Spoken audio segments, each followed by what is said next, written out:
Okay, good evening. It is Tuesday, May 12th, 2026 at 6:30 p.m. This is the time and place for the regular meeting of the Northern Lebanon School District Board of Directors. I do call this meeting to order.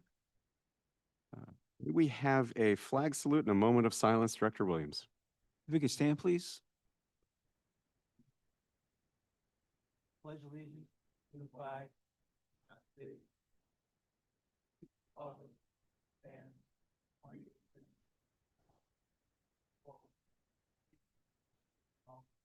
Let's take a moment of silence, please.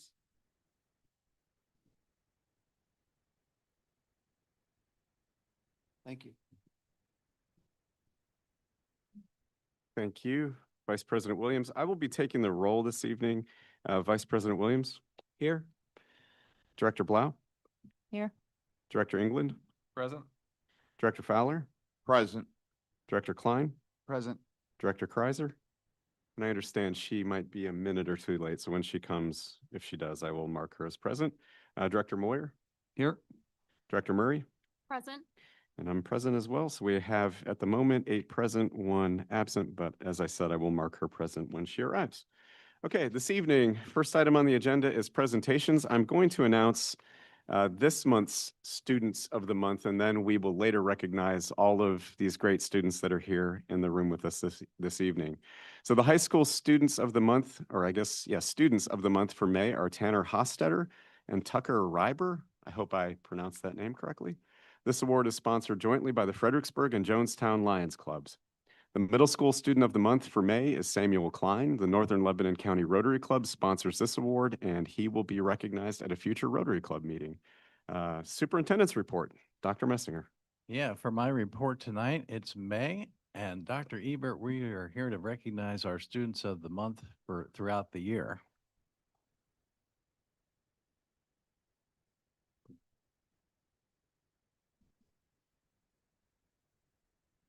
Thank you for having me here tonight. This is one of my great privileges as a principal of the Northern Lebanon Secondary to introduce the Students of the Month for the 25-26 school year. We're going to go in order from September all the way through May.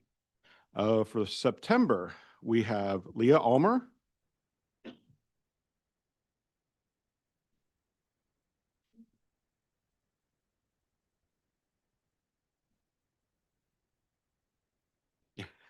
And Nathan Swank.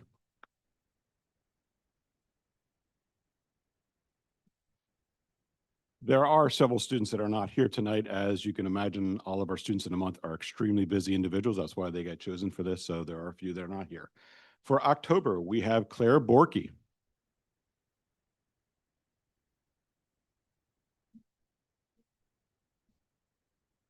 And Haley Schroke.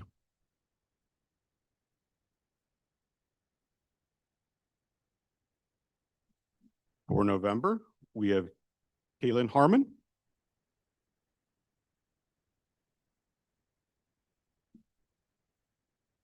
And Casey Weimer.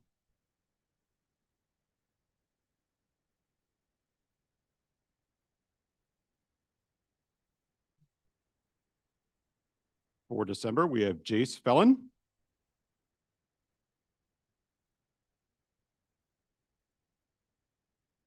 And Mary Beth Neidig.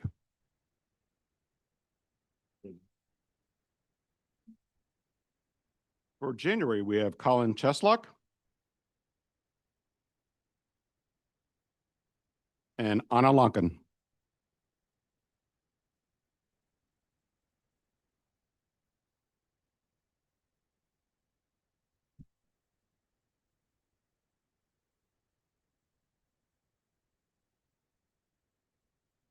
For February, we have Jo Brianna Long.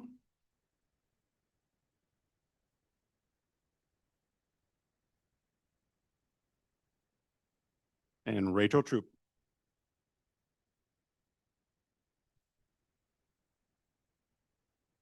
For March, we have Bryce Dieter.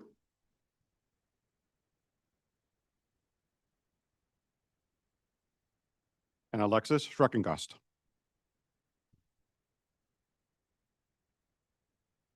For April, we have Ruby Blecker.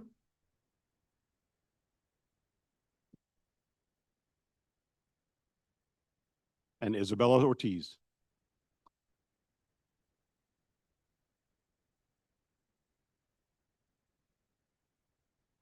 And finally, for May, we have Tanner Hostetter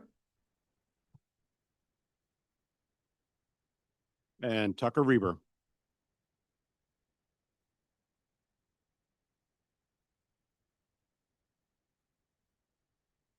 And this is a time for a photo op.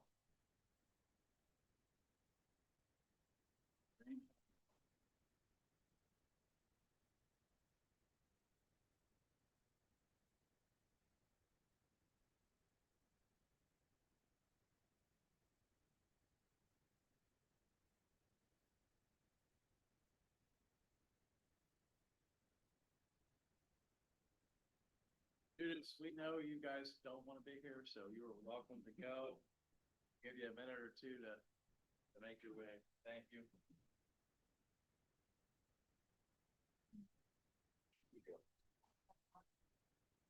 Take it outside.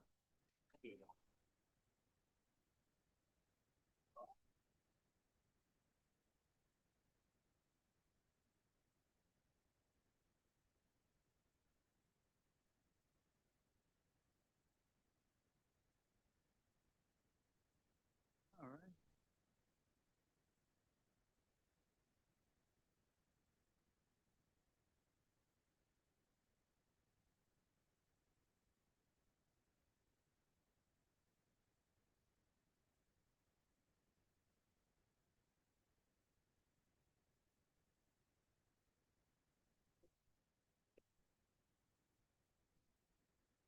I should have mentioned this before the students left. I was going to say part of my report too. There's 15 days of school left in case anybody wanted to know. Graduation is June 3rd, and that is the end of my report tonight. Right. And Okay. I don't see Nathan tonight. I don't see him either. Okay, great. Then we will forego the student board representative report. And we will move next to public comment. I do know that we have public comment this evening, and I will just be, as I usually do, read from our policy. Individuals wishing to participate in this open board meeting were asked to register their intent with the board secretary by 3 p.m. today. When speaking, they shall be recognized the presiding officer and must preface their comments by an announcement of their name and group affiliation, if applicable.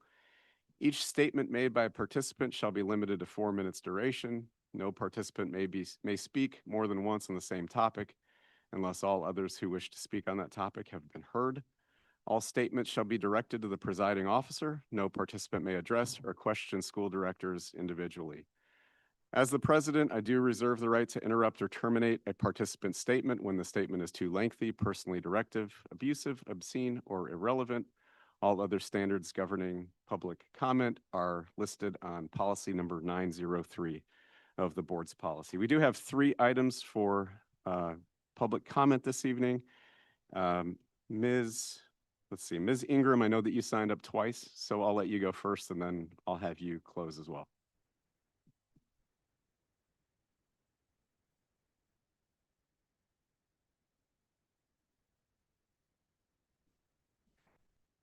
Can you hear me? Okay, Christina Ingram, I am back to talk about my concerns about the board policy and conflicts of interest. The comments made about the treasurer position being a burden to a board member were quite disturbing. If you owned a company, would you want the same person doing both of those jobs, doing the work and fact-checking their own work? Would this person really out themselves if an error was identified? Yes, the solicitor said it's illegal, but is it wise? A treasurer is crucial because they are the financial guardian, ensuring solvency, compliance, and strategic fiscal health. Can that really be done when there is no separation of duties or checks and balances? It was confirmed in the previous meeting that the solicitor, or by the solicitor, that the person holding the treasurer position should not be the same person who holds the secretary position for an extended period of time. Since this was happening, will the board go back and review all the process items during that time period to ensure everything was managed appropriately? In the previous meeting, it was stated that the secretary position is just preparing the agendas and minutes for the meeting. That was very inaccurate. Based on the board policies, the secretary has a pretty significant role in the financial aspect. I shared those policies in an email and publicly. I hope you took the time to review the importance of that role. I would also like to go over policy 610, which in my opinion is also not being followed, or the admin staff has somehow found a way to circumvent the process. Purchases subject to bid quotations. The board is to obtain competitive bids and price quotations for the products and services listed below for anything higher than $11,800. Purchase furniture, equipment, school supplies, appliances, contracts for construction, reconstruction, repairs, maintenance, or work on any school building or property. The board prohibits the practice of splitting purchases to avoid advertising and bidding requirements. It is my understanding that the vote for the change in the process mentioned in 2023 up to $100,000 was only for the change orders related to the swift completion of the elementary school. This change is not noted in the board doc policies. The board recognizes that emergencies may occur and bidding decisions in the event of an emergency shall be made in accordance with the existing law.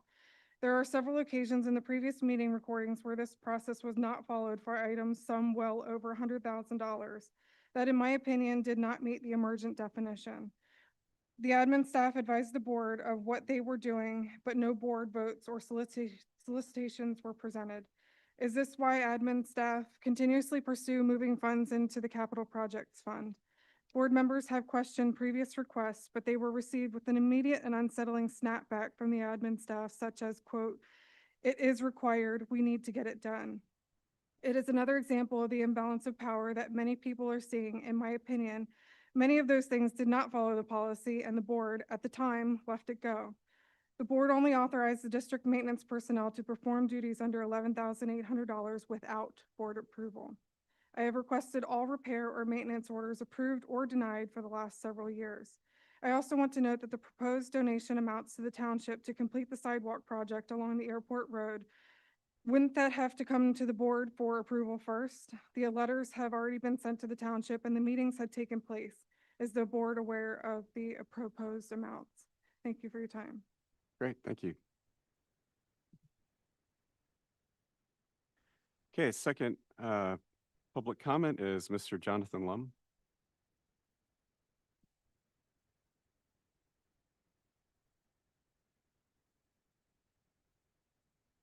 My name is Jonathan Lum. I'm a 2013 graduate of Northern Lebanon. I've been a teacher for the past 9 years. I've debated speaking the last couple of weeks as my wife and I have worked through this budget in order to find the truth. My wife has done a great job of searching and sifting through numerous documents and following up with the Bethel Township manager. I felt compelled to speak after listening to last week's public comments. Before public comments, you, Mr. Nam, added a section in there about how a warning about comments directed towards some of the employees and how you have been lenient in allowing these comments. I find your comments to be disturbing, could have a chilling effect on the free speech guaranteed in the First Amendment. I appreciate your desire to protect the employees, but it does not trump our right to free speech. This is a public forum. You are a governing body. Your veiled accusation to these two moms is egregious and outrageous. When asked what comment was made that triggered your preface, you had no answer. Your leniency, as you describe, is not leniency. It's simply following the first rule of government. You are a lawyer, so I assume you understand the government bodies cannot discriminate against speech based on viewpoints. I would encourage you to read over Marshall versus Amuso, a 2121 case in Philly. I'll summarize it for now. You cannot silence public criticism of public employees regarding school business. Courts have repeatedly ruled that doing so violates the First Amendment and could cause irreparable harm. Elrod versus Burns, 1976, any loss of First Amendment freedoms, even momentary, is automatically considered irreparable. When you're a public employee paid by taxpayer dollars, you're subject to scrutiny. Any insinuation that you can stop criticism in a public forum is a dangerous decision. If anyone advised you to make that statement, I would question their thought process as well. I also want to add that these criticisms have been to get to the heart of the problem using factual information found within documents from NL. You mentioned to my wife in an email that the statements made during these public comments have been, in your own words, unusual and perplexing. It is unfortunate the message has been missed. We pay taxes. We're not pleased when we work hard to provide for our families and our expenses continue to climb. This economy is not great. Families young and old are struggling, as evidenced by much of the economic data out there and from personal anecdotes told to us. Consequently, the goal has always been to understand where the money is going. If those questions have been clearly answered, there would be far less debates. Instead, we have encountered a lack of transparency and at times misleading information. That is why we continue digging. I know what NL was like from my time here, from what I hear and see from current and former employees and students. Discipline has declined, morale has declined, enrollment has declined, test scores have declined, yet taxes have been going up consistently.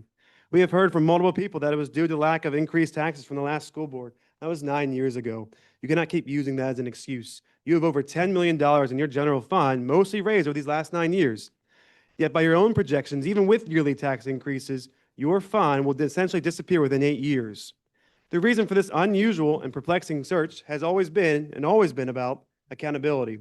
When you work with others' money, you always want to be as transparent and accountable as possible. You want to ensure you debate these topics in public to show multiple perspectives have been shown and heard. I haven't seen much of that. Instead, I have seen that it has become easier to raise taxes than to demonstrate meaningful restraint or prioritization.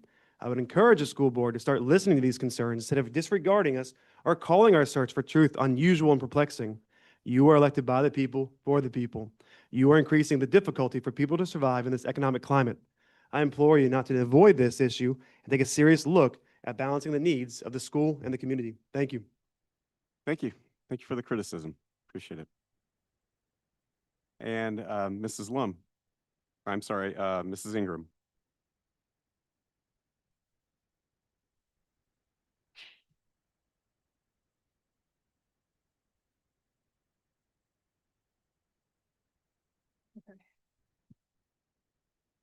Christina Ingram. I'm discussing my concerns for the tax increase at the maximum the state will allow.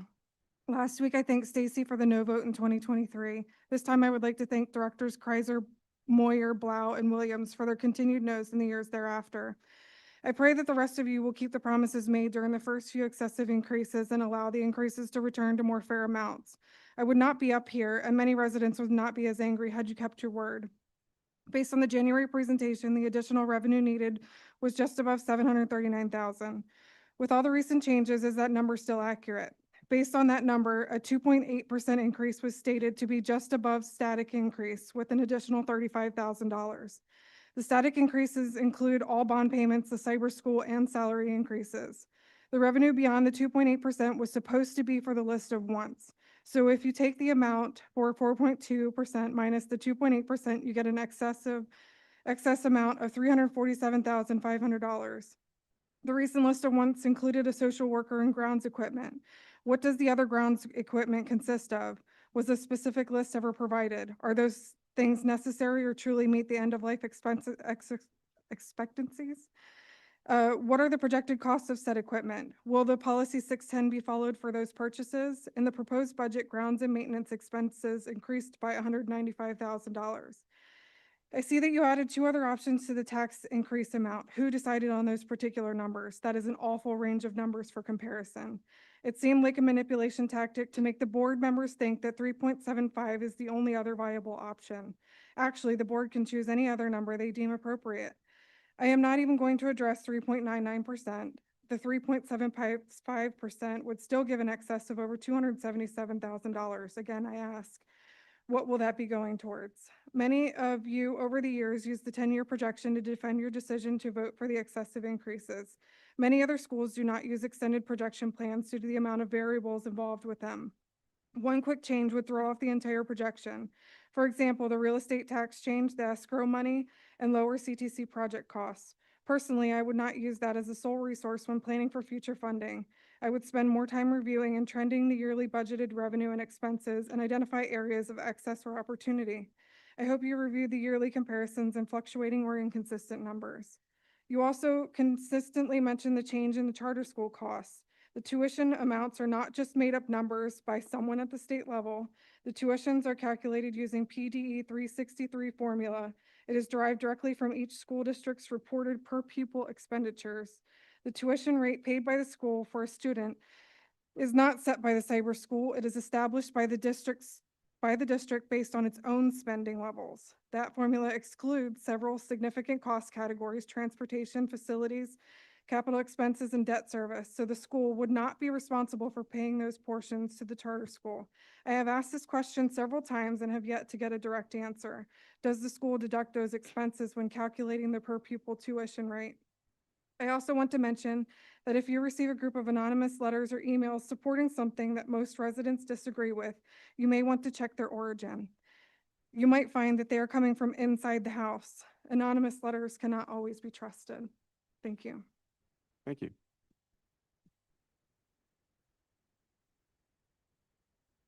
We will move to item 6. This is the adoption of this evening's agenda.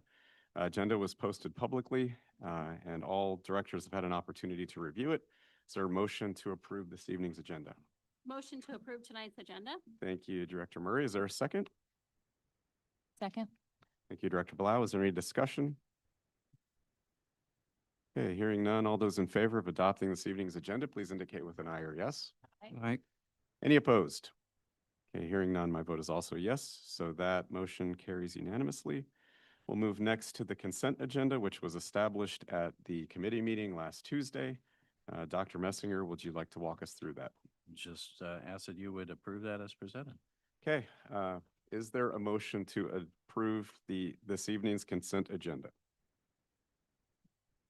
Motion to approve tonight's consent agenda? Thank you, Director Murray. Is there a second? Okay, thank you, Director England. Any discussion? Okay, hearing none. All those in favor of approving this evening's consent agenda, please indicate with an aye or yes. Any opposed? Hearing none, my vote is also yes, so that motion carries unanimously. Okay, item 8, Human Resources. Dr. Messinger. Okay. After hearing the advice last week about holding the secretary, substitute secretary position and treasurer position at the same time, we've moved forward with the resignation of Ms. Martin as interim/substitute board secretary. Great, thank you. And I was remiss, I should have announced publicly initially that public notice was given for this meeting in accordance with Act 84 of 1986. By notice of the president, the following actions all require a voice vote. All votes in favor will be stated with an aye or yes. All votes opposed shall be stated with a nay or no. All members abstaining shall state I abstain when prompted. Votes will be recorded in the minutes as a unanimous roll call vote unless there are any votes in opposition or abstention. If necessary, I may subsequently call for a roll call vote to be recorded in the minutes since we are moving into discussion and voting. So I apologize for that. All right, with that, did you? I just did 8.1. Would you like me to do 8.2 at the same time? Yeah, go ahead. I can do the first three. Yeah. 8.2, Dr. Bastic Jones has volunteered to be secretary. It's a lifelong goal of hers. At the whopping salary of $0. And we actually are hoping Mrs. Hartman is back in June, but if not, Mrs. Bastic Jones will fill that substitute role. And then it's also time for the school board treasurer, which the name was given to us for Ms. Martin again as treasurer of the school board. Okay, thank you. Any questions regarding 8.1, 8.2, or 8.3? I was wondering if we could do 8.1 and 8.2 together and then 8.3 separately. Sure. Any other questions? That is proper procedure. Okay, we will start with items 8.1 and 8.2 then. Is there a motion to approve items 8.1 and 8.2? Thank you, Director England. Is there a second? Second. Thank you, Director Kreiser. Discussion. Okay, hearing no discussion, all those in favor of approving items 8.1 and 8.2, please indicate with an aye or yes. Yes. Any opposed? Okay, hearing none, my vote is also yes. That motion carries unanimously. Items 8.1 and 8.2 are approved. Okay, questions regarding 8.3? Okay, if not, is there a motion to approve item 8.3?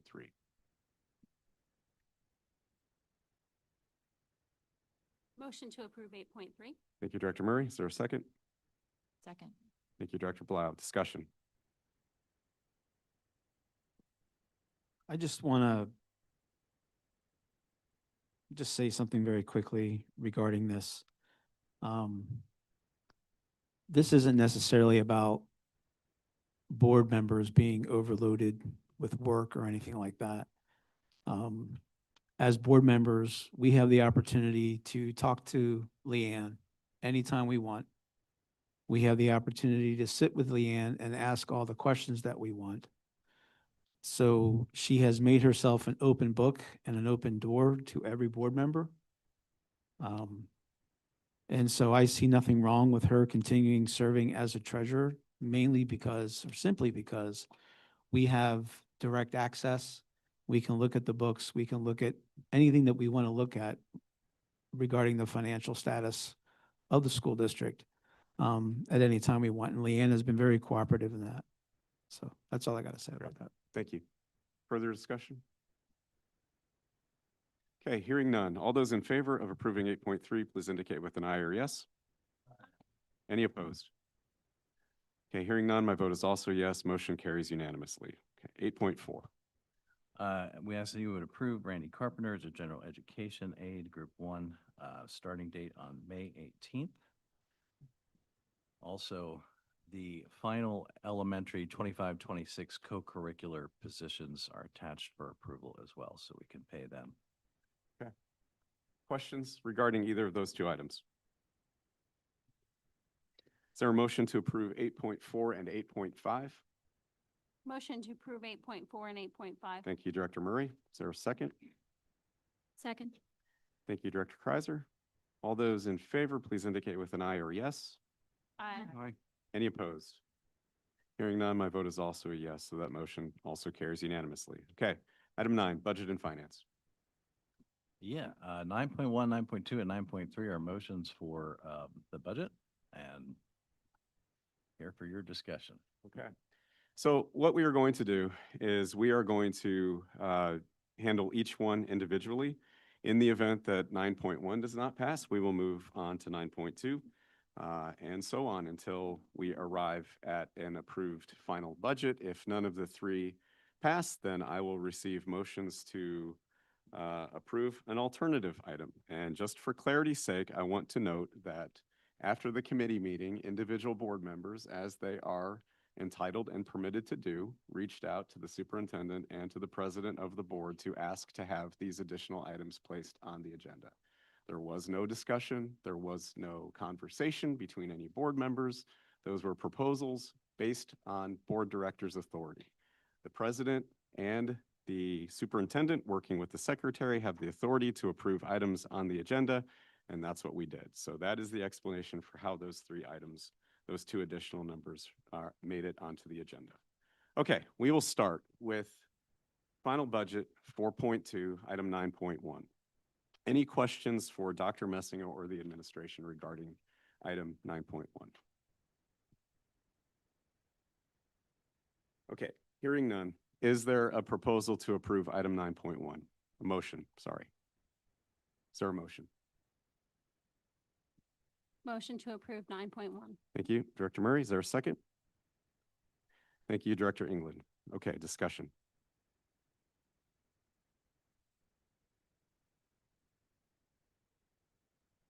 Any discussion? I'll start. Okay. Vice President Williams. So before I cast my vote this evening, I just want to take a few minutes to speak directly to all the families, taxpayers, neighbors, all those who have followed this budget process, and those who agree with it. Some people agree with where we are, and some do not. Setting a school district budget is one of the most consequential things this board has to do. Every decision we make here is paid for by the people, whether they're sitting in this room or living in this district, the people who live and work in our district and in our communities. None of us take this lightly. I've heard the concerns raised in public comment for the last few months about the cost of fuel, the cost of groceries, and the strain on household budgets. For what it's worth, my family falls into that discussion. Those concerns are real, and they are very legitimate. They weigh on me and my family as well, and they have weighed on every conversation that we've had leading up to tonight. It's also important to be honest about the system that we are working within this Commonwealth of Pennsylvania. The primary source of funding for public schools is local property tax. The state Supreme Court has ruled this method of funding unconstitutional, and yet the legislature has not delivered any sort of replacement. Until they do, every district, every school district in this Commonwealth, including ours, is left with the same hard arithmetic. rising costs on one side and a single primary lever on the other. We did not design this system, and we cannot fix this system on our end. What we can do is be careful, transparent, and honest about how we use the resources that are entrusted to us. So this brings me to a few things. We have the Career and Technology Center. The renovation at our county CTC is needed and overdue. If anyone has ever set foot in that building, you know that I'm speaking the truth. There's really no disputing this fact. The renovation will also give the CTC the capacity to host more students each year. And as one of 6 member districts, Northern Lebanon will be required to help fund this project. While construction may be a few years away, prudent stewardship means we begin saving now. And our goal is to set aside roughly $200,000 to $300,000 each year so that when the bills do come due, we're not forced to make any sort of panic decisions or pass a sudden larger increase to the taxpayers at that time. Saving today is how we can save, or is how we can protect taxpayers tomorrow. And I also want to remind our community of what these budgets, including this one, are paying for. A few years ago, we completed our new elementary school, consolidated 4 aging buildings onto a single campus alongside our secondary school. This act actually saved the district money in the long run. We've also just finished a major renovation here at our secondary school, which was greatly needed. And may I remind you, $20 million of that project was infrastructure, basically HVAC system. It had been that long since any work had been done on the building. It cost us $20 million to bring our HVAC up to code.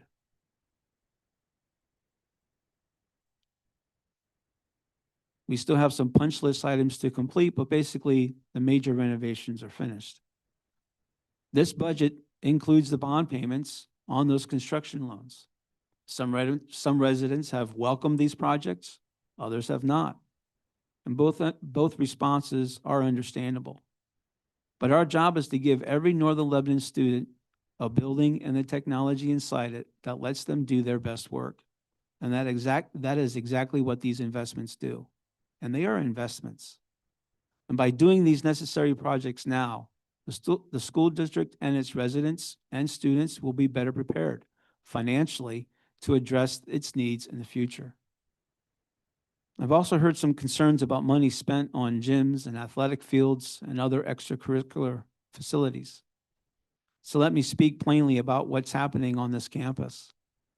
Our boys' baseball team and our girls' softball teams are having banner years. Our girls' basketball team made it to the States. Our boys' basketball team rebounded with a winning season this year. Our boys and girls wrestlers represented NL at the state championship. At the recent Music in the Parks at Hershey, our concert band took first place with a rating of superior, and our concert choir took second place with a rating of excellent. And together, these students earned what they call the Esprit de Corps Award, which is given to only one of the schools that participates in this competition.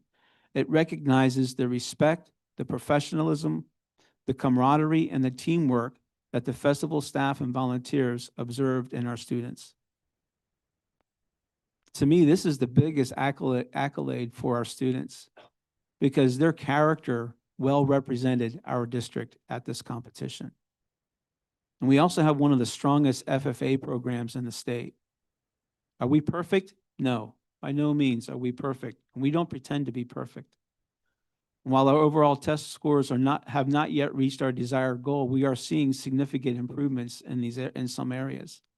And although we have some work to do, we cannot lose sight that our students are succeeding in the classroom, on the field, on the stage, in the shop, and in the community. And the buildings, the equipment, and the programs that we are funding are part of the reason why. Another reason for our student success is our faculty, our administration, and all the support staff. While I do not get to talk with all and meet every single teacher, the feedback that I receive is predominantly positive. The morale of our faculty and staff is at a high rate, very positive. And this can be attributed to the work and the dedication of our administration that's being led by Dr. Messinger. Again, not everything is where we want them to be, But compared to where we were, say, 5 years ago, we're seeing a lot of positive things happening at Northern Lebanon. And I also want to address one more matter directly.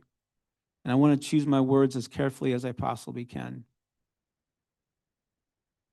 I've sat here for the last few months listening to comments suggesting and even implying that this board and our business manager and our superintendent are not doing our due diligence, or worse, that there's something improper in how this district handles its money. Now, I respect every resident's right to ask hard questions, and I fully support everyone's First Amendment right to say what they want to say. But there also comes a responsibility with what people say. There needs to be some truth and facts behind it. All hard questions are healthy, and we welcome those. But I will not allow and cannot tolerate implications of fraud, abuse, or wrongdoing to stand completely unanswered. Every audit conducted on this district has come back clean. Every audit conducted on this district has come back clean. Every audit has found no discrepancies, no improper activity, no cause for concern. Our books are open, our processes are transparent, and our staff work hard every day to be good stewards of public money.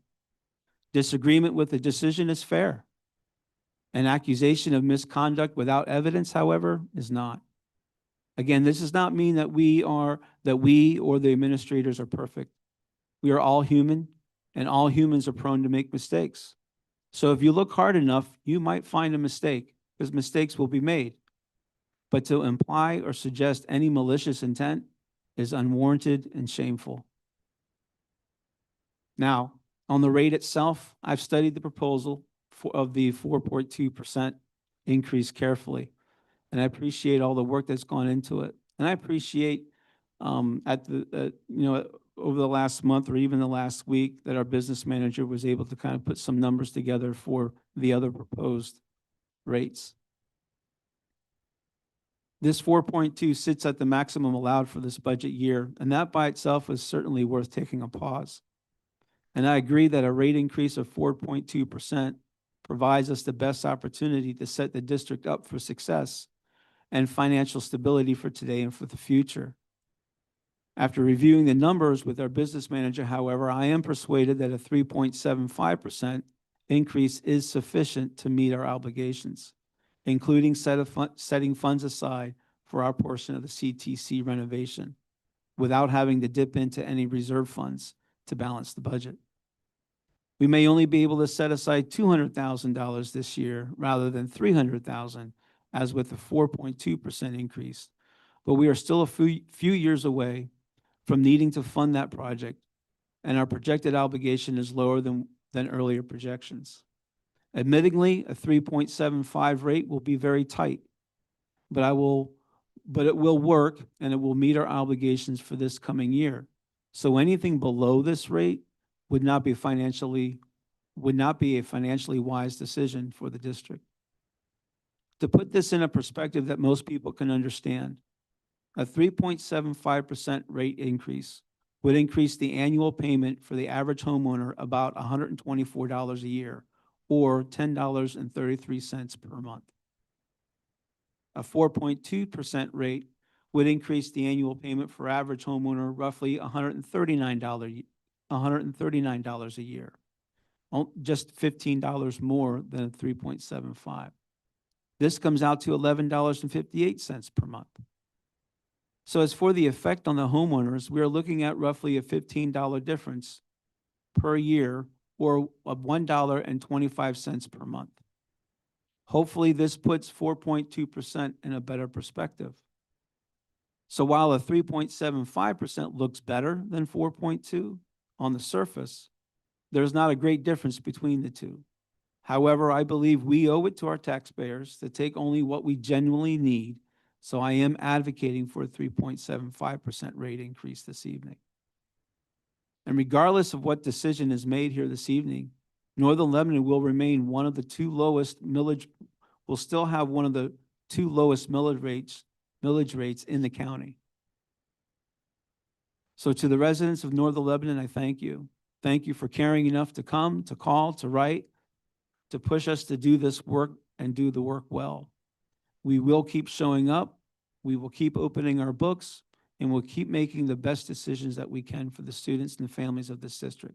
Thank you. Great, thank you, Vice President Williams. Additional discussion? Director Kreiser. School boards have the difficult position of balancing the need to provide adequate education to the students of the community while being fiscally responsible to the taxpayers of that same community who provide the majority of the funding for that education. And here we are tonight being asked to approve a 4.2% tax increase, the max that has been allowed by the index this year. After several years of continuous tax increases, some at absolutely ridiculous levels like 6.5%, and previous boards that committed to extraordinary renovations, we are here left to figure out how to handle a large debt service in addition to rising costs due to inflation. Many of our taxpayers live on fixed incomes and are feeling the economic pressures of this time. Social Security cost of living increase for 2026 was 2.8%, which was meant to address those increases in living. Median household income for Northern Lebanon School District is about $74,000. The assessed value of a home, average home, is $177,000. But this doesn't take into account our large agriculture community and those that own large tracts of land that make Northern Lebanon a wonderful place to live. We constantly hear how the tax increase is only an additional $130 or $180, which doesn't sound like much. But maybe just $15 a month, $10 a month. But school taxes are not the only taxes a household pays in a year. The average tax bill for a Northern Lebanon family is between $3,000 and $4,000, with a median income, if you remember, of about $74,000. Think about that for a minute. That's a lot of your income just going to school taxes. And it even has a bigger impact for those on a fixed income. I've worked in local government for a long time, and every year when we are asked to make a budget, the instructions are to increase revenue and cut costs by a few percent in the name of trying to avoid tax increases. In tougher economic years, cuts to budgets are made, and positions are left unfilled because there is a commitment to be fiscally responsible. However, the district has a history of using the max available tax increase allowable by law as a starting point and then making a budget to fit that amount, which always is increasing our spending. If this proposed tax increase this year were closer to the cost of inflation, 2.8, 3%, I would consider voting for it, even though that amount would still eat up the small increases provided by cost of living to those on a fixed income. But once again, the board has presented a budget with no cost savings or costs identified to offset the rising costs that are out of our control. Great, thank you. Additional comments? I'd like to say one thing about the average homeowner. We always hear that amount every year. We say it's like $100. I happen to be a renter in Northern Lebanon, and I've been a proud renter for the past 7 years. And I could tell you that the lowest rent has ever been raised was $50 a month, and the highest it's been raised is $250 a month. And that happened 2 years in a row. So if you're assuming that everyone owns a house in Northern Lebanon, you'd be incorrect. I mean, we're talking about giving free lunches to people. You know, everyone in this community does not own a home. And while I could own a home if I wanted to, most of the people that are renting don't have that option. And if you add it up per year, that's an increase of $600 to $3,000 a year that has gone up for me every year in the past 7 years that I've been a renter. I just wanted to throw that out there because it's more than $100 a year for a lot of people in this district. Thank you. Further discussion? Director Klein. Yeah, I just want to share my general thoughts about this decision. And I do want to make a comment. I did see today a news article that April annual inflation was 3.8%. So supporting a tax increase is never an easy decision. I understand that every additional dollar matters to families, seniors, taxpayers in our community.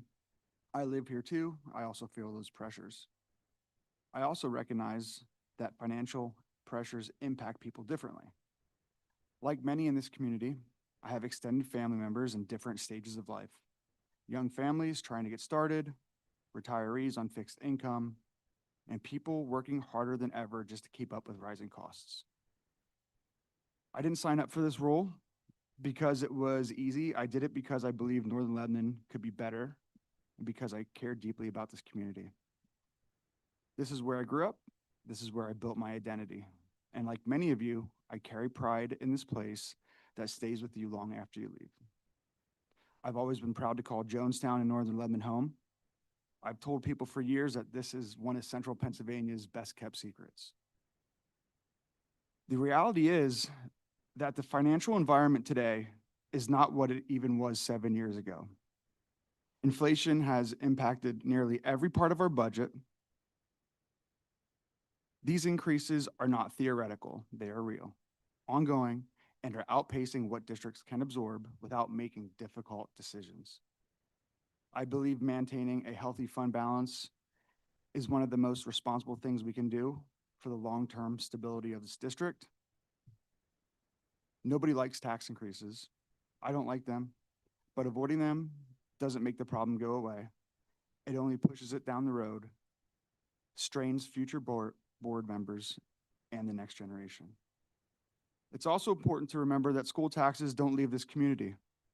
They stay here. Unlike federal and state tax dollars, you can see where this money goes. These are direct investments in Northern Lebanon and in students and families they serve. I don't want to see this district slowly decline because we are afraid to make hard decisions. I don't want to pass those decisions down the road when we already know what needs to be addressed. I didn't come here with a narrow agenda. I came here because I care about the long-term strength of the district. My goal has always been simple: to keep moving Northern Lebanon forward, even when decisions are difficult, even when they are not popular, and even when it would be easier not to act. Great. Thank you. Director Murray. Yeah, so I have the opportunity through my employment to travel around and see different school districts. I get to interview foster parents. I get to ask them, what is the district that your foster child is going to be attending? What supports do they have for that child? What experience is that child going to be able to have through that district? I believe we have an amazing product here. I am proud to say that I graduated from Northern Lebanon and that my children are graduating from Northern Lebanon. They are excelling in the world. I'm tremendously proud of them. I'm tremendously proud of the students that we saw here tonight. I'm tremendously proud when I see Northern Lebanon graduates doing amazing things. There are school districts that are struggling. I'm sure Attorney Say could give us some stories about some districts who are struggling. I wish there was another funding stream. But when a district looks at the funding stream and says, we're going to take a 0% increase, I know what happens to those districts because I see those families who are saying, we don't have a public school where we can send our kids to. We see districts that are consolidating, that are joining. We see like West and East are now becoming one. And they're not able to provide the supports. We have a CTC that I literally had a grandparent who is on a fixed income who called me last week and said, please raise my taxes. I said, please come to the board meeting and say that. She said, please raise my taxes because I have grandchildren who want to attend the CTC and want programs. I don't want to increase taxes, but I want this community to continue to grow and flourish. The only way I see that happening is when we raise taxes. So again, I see what's happening out there. If you look at the middle of Pennsylvania, northern middle of Pennsylvania, it's a sad state. It's a sad state, and I see it, and I see families hurting, and I see kids not being given opportunities that they should have. Kids don't have the opportunity to participate in a CTC like we have. They don't have an opportunity to have services like we have at the IU. This area is growing, and I'm proud to see the growth that we've had. And I don't know how to continue that momentum. I wish I knew. I wish I had the magic bullet to know what that would look like. But I want our tax money to stay here. I want it to stay here in Northern Lebanon. And this is the only way I know how to do that. So, Thank you. thank you. Thank you.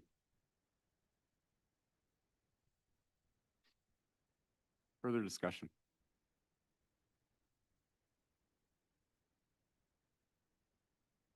Okay. I think I have made my beliefs about the need for this revenue increase very clear. And even if it has not been interpreted clearly, I believe that I have been clear. I also think that over the past years, I've made my opinion of property taxes and the framework that we have also very clear. If taken in full, as I have expressed it in the past, I think that I have expressed it well. I would love more than anything else for the General Assembly to declare property taxes to be unconstitutional. But until then, this, as others have said, is a system that we have. And while there is not a proposal on this agenda or before this board this evening for a 0% tax increase or something else of that order, the idea that we should protest property taxes by not funding our school properly is the same to me as being diagnosed with a potentially fatal condition and not seeking medical treatment as a silent protest against that condition. That is the most foolish and unwise thing anybody can do. We have an obligation to this district to manage the funds, as has been said. We have a fiduciary responsibility to prepare the district, not only for the present, but also for the future. I agree. There has been a recent history of this board approving tax increases at the authorized index. That history is undeniable. I would also note again that for decades prior to that, the history of the district was just the opposite, that this district was not funded properly. We've discussed it ad nauseum over 7 years. The improvements that we've made in this district were necessary. I believe that the decisions that the board has made over the last 7 years were the least cost appropriate decisions, particularly in comparison with the alternatives that we were faced with. And I am immensely proud of all that this board has accomplished over the last 7 years. And I understand that it has had an impact on taxes. As everyone has said, I pay them as well. But I'm incredibly proud of it, and nothing is going to detract from the pride that I take in the work that this district has done in the last 7 years or so, and in the improvements that are ongoing. And I appreciate the comments of folks that are pointing it out. This district is growing into the place to be. And the improvements, both academically, socially, culturally, athletically, are phenomenal. And those are all due to the hard work of our students. And that's why we exist.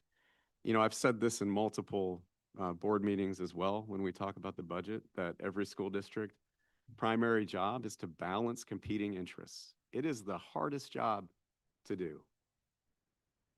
But we are here to do that. And taxpayers absolutely are a critically important stakeholder whose interests we have to balance. But we have a lot of stakeholders whose interests we have to balance. We have to balance the interests of our creditors that this board and prior boards have approved to take on debt to improve this district. Most importantly, we have stakeholders that are administrators, that are teachers, that are contractors, and most vitally important, our students. There is nobody more, there is no greater stakeholder in this district than our students.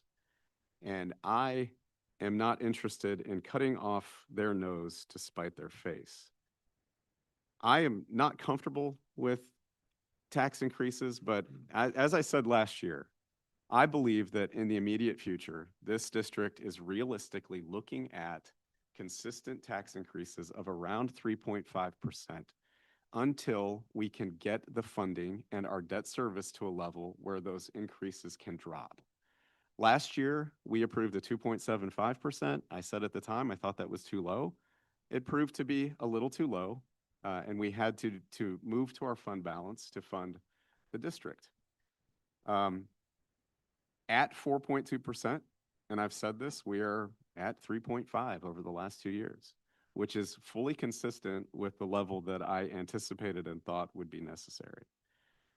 When I think about stakeholders and I think about taxpayers and I think about the taxpayers' interest, I think not only of current taxpayers, but also the future taxpayers. And I think the discussion this evening has very effectively captured the interest of looking at the near term and looking at the long term, and both are perfectly legitimate perspectives to take. And I do not begrudge anybody whose interest is primarily to look at the short term. I think that that is absolutely appropriate. I tend to look at the long term. It's the way that I happen to be wired, and I happen to look at the long term. And $100,000, if we're talking just about the CTC planned renovation, if we're talking about $100,000 incurred today will, over the long run, have a lesser impact on the millage rate than if we were to do it in the future as millage rates continue to climb.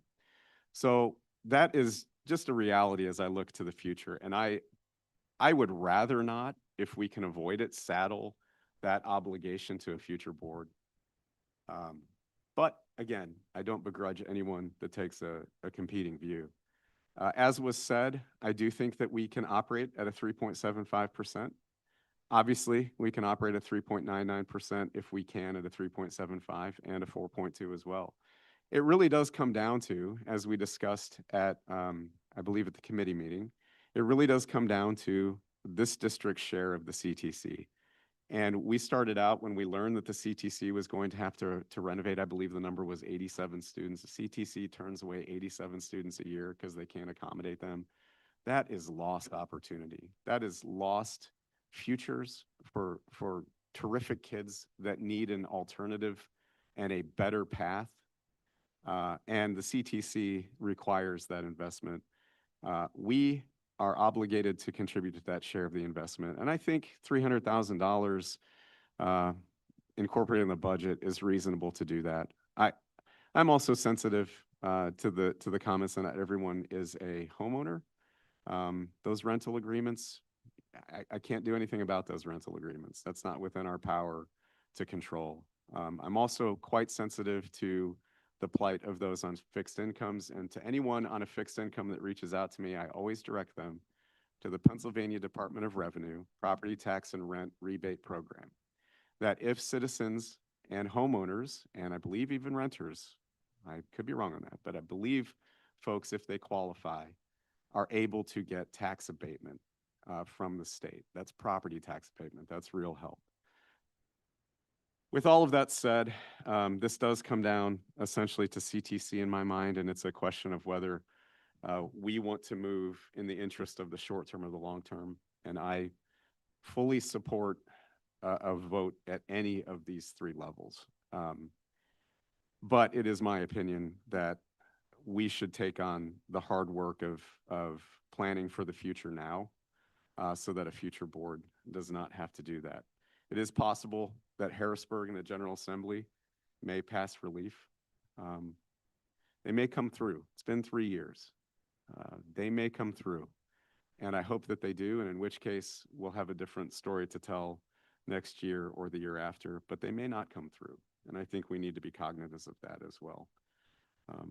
So those are my comments. And with that, I think we will take a vote. Unless there is any objection and anyone has any comment that was not able to previously offer comment. Are we gonna allowed to discuss any further, or are you saying if this passes, there's no more discussion? So we will take a vote on 4.2. If this fails, then the other two motions would be moot. So no, we're not allowed to discuss anything else? Oh, you can discuss the other ones now too as well. Absolutely. But I- before you do, Director Blau, I know that there's a couple of directors that have not had an opportunity to opine. I just want to make sure that they have an opportunity. Okay. You have the floor. I just had I'm looking at this in a little different way, and I had a little story I wanted to tell. It's a true story. There is a girl in Lebanon County, and she graduated from high school. She wanted to go to college. Her parents were divorced. They had no money put aside for her for college. And so she attempted to apply for all the scholarships she could, financial aid, and maxed out the loan that she could get through FAFSA. I forget what that loan's called, but, and it still wasn't enough. So her family eventually got on board. Her mom ended up, over the course of her college, working 2 jobs, 7 days a week. Her dad, even though they were divorced, helped her as well. And she also had to do it her sophomore year. She got more scholarships, but she had to max out her loan. She had to get people to help her. Her grades were so good that she kept getting scholarships, more and more scholarships over her junior and senior year. She also worked every summer, every break, anytime she could. She earned her own money. Right before she graduated, she ended up paying off her student loans. She only had 2, her freshman and sophomore year. So she graduated with 0 debt. And why I'm telling you this story is because there's more ways than one to look at everything. That might sound crazy to people, to put your family through helping you come up with the money, or why wouldn't you max out the 4 years? I'm just sharing the story because there's more ways than one to do. And just because everybody does it one way, doesn't mean you have to do it that one way. And this is a story of my daughter. She graduated last Saturday, and a month ago, she had paid off all her student debts. I'm just saying there's more than one ways to look at things financially.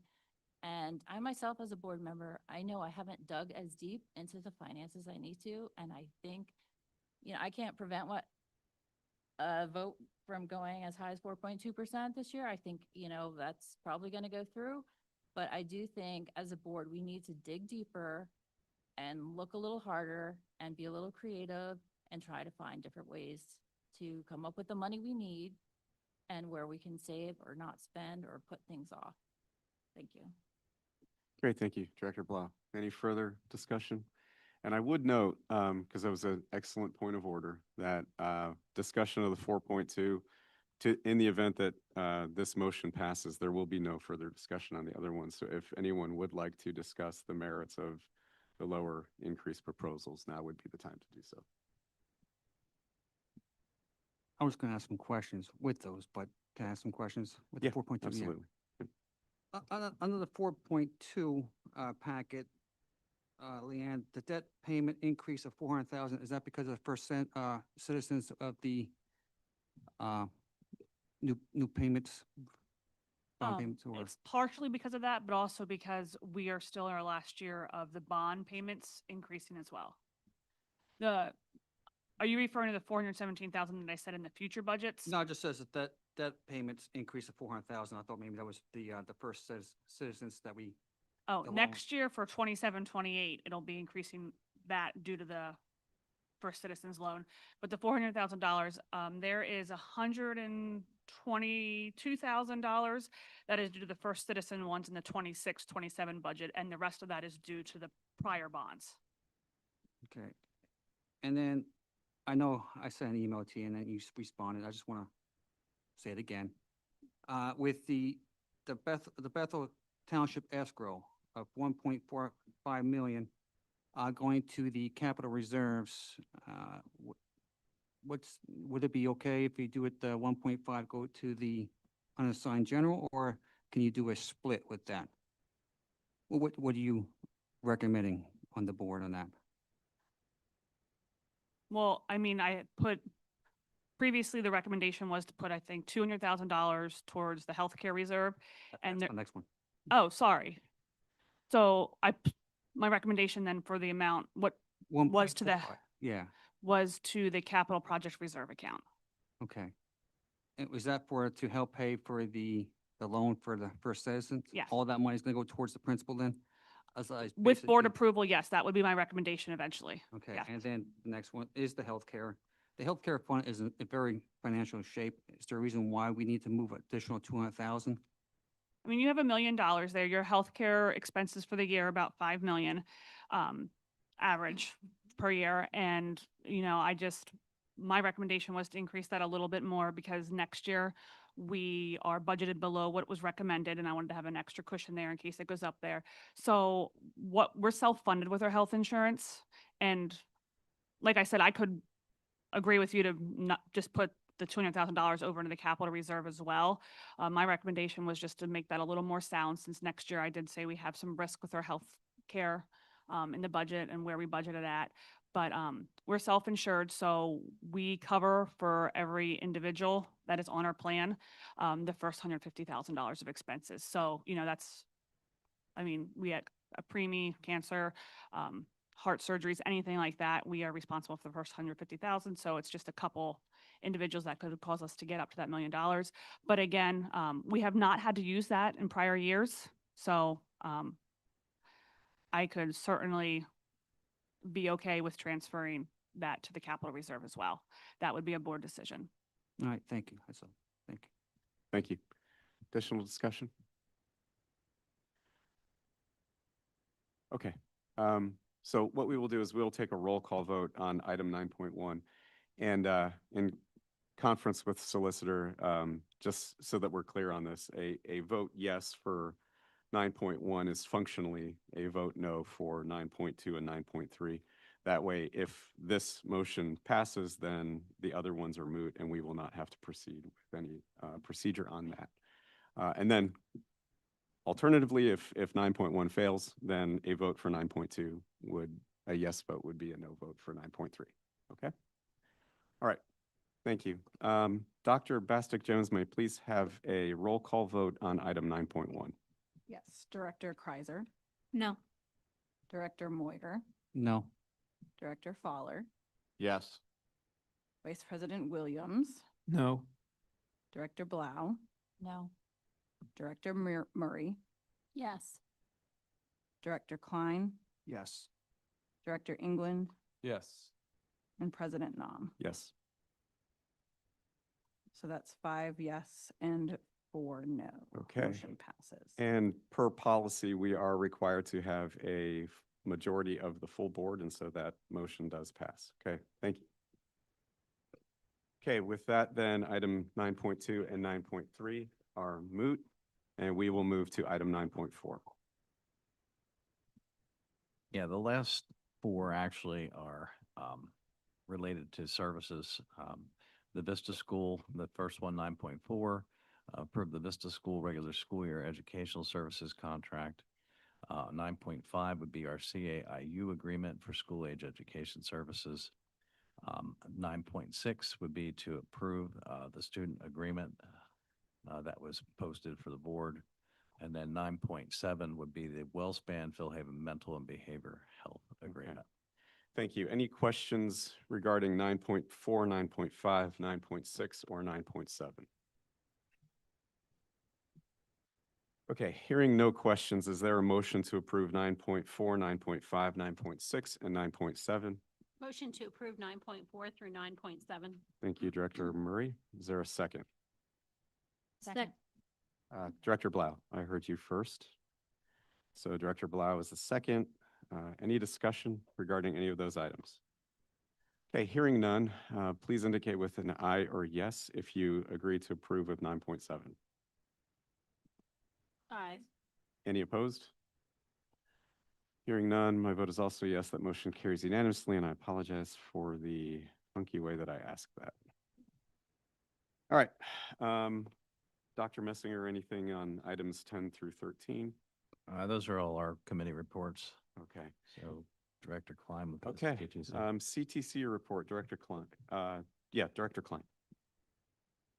All right. I guess this week we found some issues in the article agreement where it was removed for approval from all the county districts.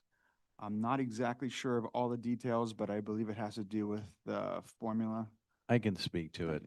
The 50-50 formula that was proposed for the CTC Articles of Agreement was applied to some of the annual operating costs as well. It should have only been applied to the renovation costs. The annual operating costs are totally calculated by ADMs, either the ADMs of the school districts themselves or the ADMs of CTC. It's a combination of the two. but it was incorrectly applied to some of those operational costs. We need to take out that 50-50 model for those operational costs and apply it strictly to the renovation. It will be revoted on by the JOC next Tuesday and then come back to us for approval. It's the only change that's being made. All right. Also, I did put the monthly newsletter in front of all the board directors. Take a look at the back, the students of the quarter, the students of the month. You'll see quite a few NL students on there. So go ahead and just take a look when you get a chance. And I did also want to mention during the meeting today, Director Nam mentioned 87 students on a waiting list. It's closer to 200 students countywide on a wait list every year for the CTC. All right. Thank you for that clarification. Okay, any questions? Okay, Legislative Liaison, Director Kreiser. So the Education Committee did meet a few times in the past month at the state legislature. One of them was they actually went on the road to hear testimony from various places around the state about artificial intelligence or AI in education. So they are looking at that as I guess they consider what the future of that might be and how they may need to pass laws or propose changes to school code for that. Okay. And then the other thing to note was there was a bill that was unanimously passed in the Education Committee that would increase the funds that go into, there's a contingency fund provided by the state when a district has an extraordinary special education cost for a particular student. And so they are looking at increasing that fund that would be available for districts to apply for relief for. Okay, very good. Thank you. Very good. Questions? Good report. PSBA, Director Blau. Yeah, I think this is what you had mentioned last month about the 9 statements related to key legislative issues. I'm just letting everybody know there was an email, and I think I'll forward it to everybody.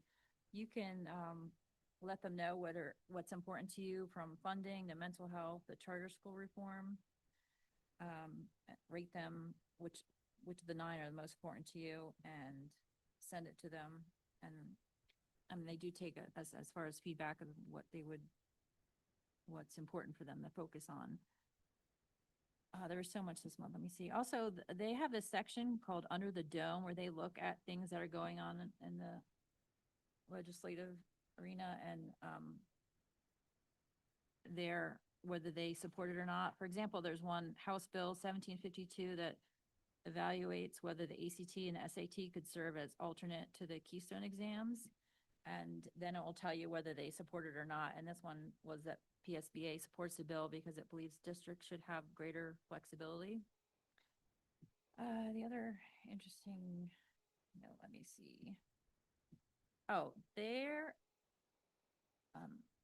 we as a board could adopt a resolution calling for adequate, equitable funding from the state. We can urge our lawmakers to deliver an on-time 2026-2027 budget. So that was also in an email where you could go into PSBA site and submit that to them. So that might be something we want to look into. Is that a resolution? Yes, Do they have a draft resolution? yes. Would you mind pulling that so that we can modify it to ours? Okay, great. Thank you. Okay. Very good. Thank you. Good report. Any questions? Okay. IU 13, Director Murray. No additional report for IU 13 this month. Okay, thank you. And Director Fowler, change order. No report. No report. Great. Okay, thank you. Informational items, Dr. Messinger. A lot of dates there for trips, awards assemblies coming up, baccalaureate, graduation. Also wanted to point out that we have some textbooks for review. They're out with Mrs. Hoke. For anyone that would like to review them, they'll be there until the June board meeting. There's 2 books. One is for world literature. The other is actually used for Honors English 10, and then again later on for AP Language and Composition. But both of them are on the counter as you walk out. Okay. Any questions? Okay. Great. That concludes our meeting. Is there anything else to bring to the board? Okay, there being no further business to come before the board, is there a motion to adjourn? Director England, thank you. Is there a second? Thank you, Director Murray. All those in favor, please indicate with an aye or yes. Aye. Any opposed? Okay, hearing none, my motion also is, my vote is yes. This motion carries. Meeting is adjourned. Thank you.